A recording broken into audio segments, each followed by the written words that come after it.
Good morning mga kabady. Yan. Prepare tayo ng sintadahan natin.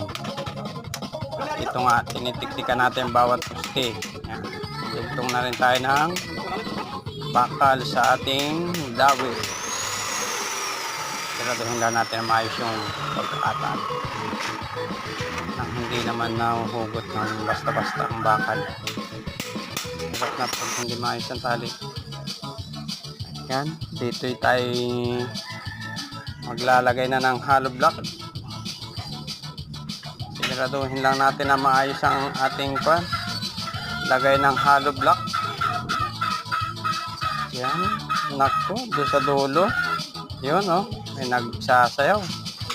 Napansin na nagbibideo ako.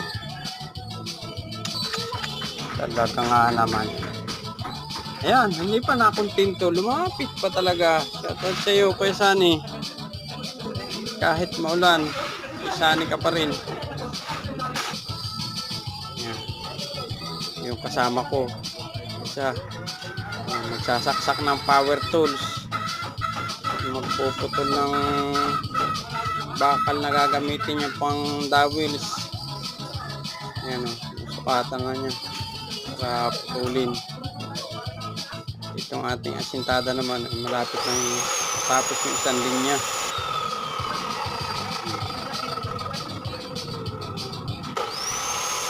Hollow block na lang ilalagay.